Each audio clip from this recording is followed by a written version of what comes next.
Hey everybody, this is Gunnar with On the Brink Games, bringing you a standard deck tech with green-white Constellation.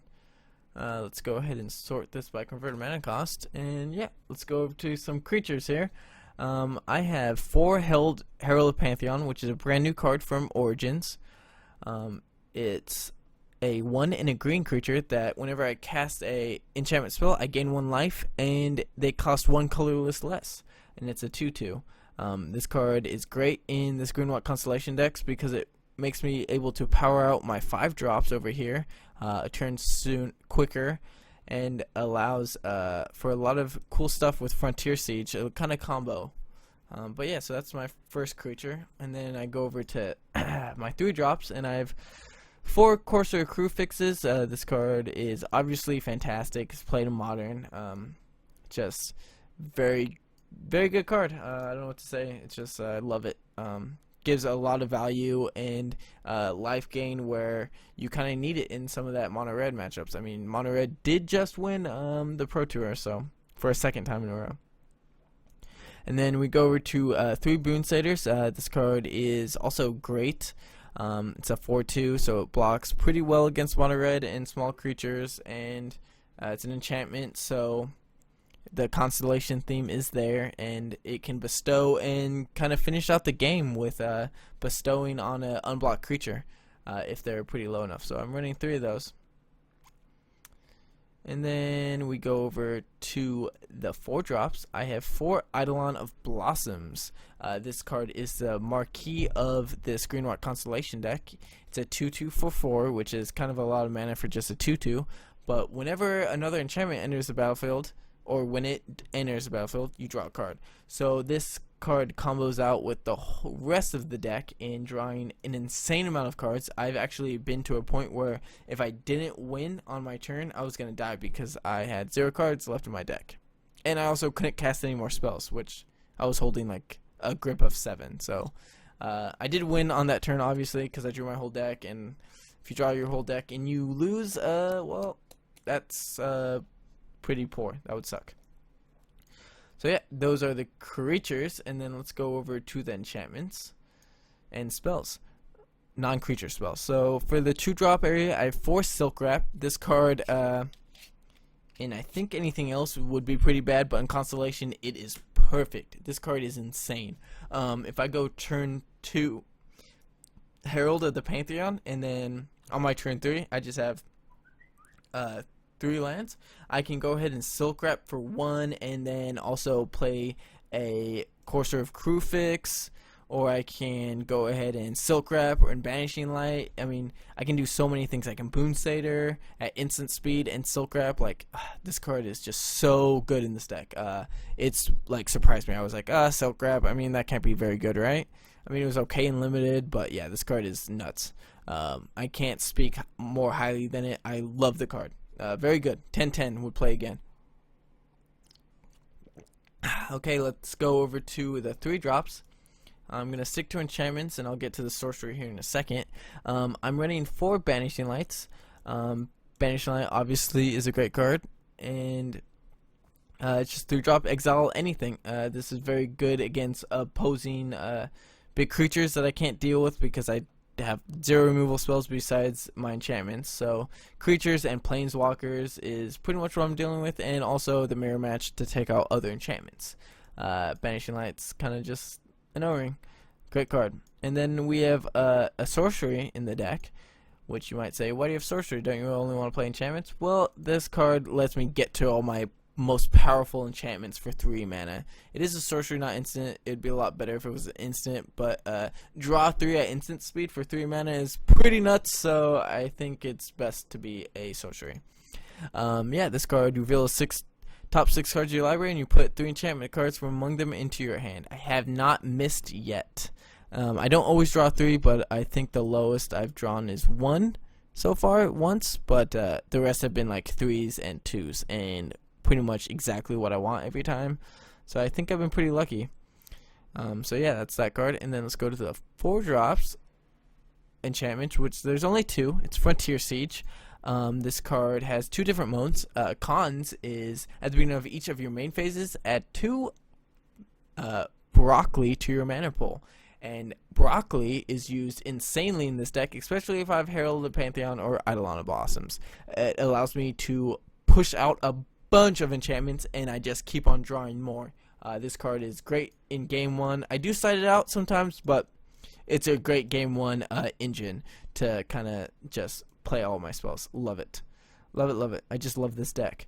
Love talking about it, love playing it. This deck is awesome. And then let's go to the Sigil of the Empty Throne. This is a new card from Origins. I think it's actually a reprint, but I'm not sure. Whenever you cast an enchantment spell, put a 4/4 white angel creature token with flying onto the battlefield. Yeah, this is the win con. This is it. This is, you play this and you pass. If they don't deal with it, you're probably going to win the next turn. Well, I mean, you're not going to actually win the next turn, but your opponent's not going to be able to deal with the amount of angels you're going to be pumping out. You're going to be an angel baby factory. It's going to be sweet, and it is sweet. Guys, Saint Traft is probably my favorite card printed, and that brings an angel along, so I'm just going to bring a whole army with me with the Sigil of the Empty Throne. Card is great. And let's go to the last enchantment in the deck. It's a 4 of, and it's a mythic from the brand new Origins. There's a lot of new cards, and this would not be a deck without the new cards.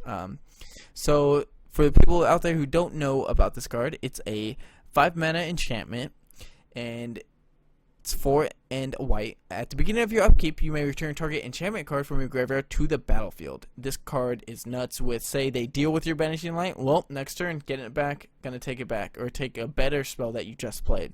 Or, oh, you dealt with my Eidolon of Blossoms. Alright, in my upkeep, I'll get it back and draw a card, and then draw a card for my turn.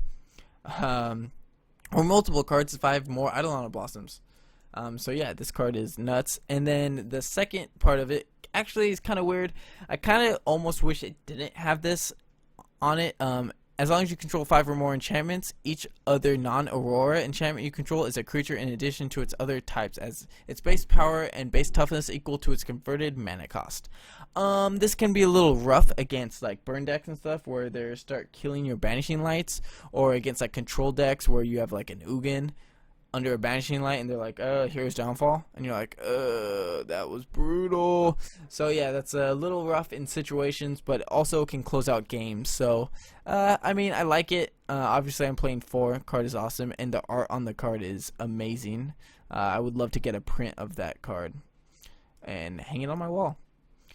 And I run 24 lands. It's been pretty good. 4 Windswept Heath, 4 Temple of Plenty, and 4 Blossoming Sands, with 4 plains and a total of 8 forests. And then let's go over to the sideboard. And as you see, I only have 13 cards in my sideboard.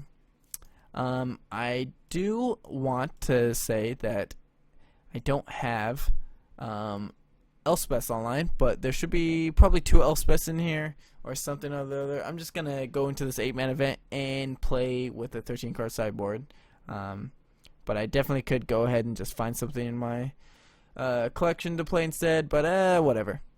So I'm playing 4 Nyx Fleece Ram. This card is great against aggressive matchup. It's an 0/5 that gains me life during my upkeep. It gains me 1, and is an enchantment.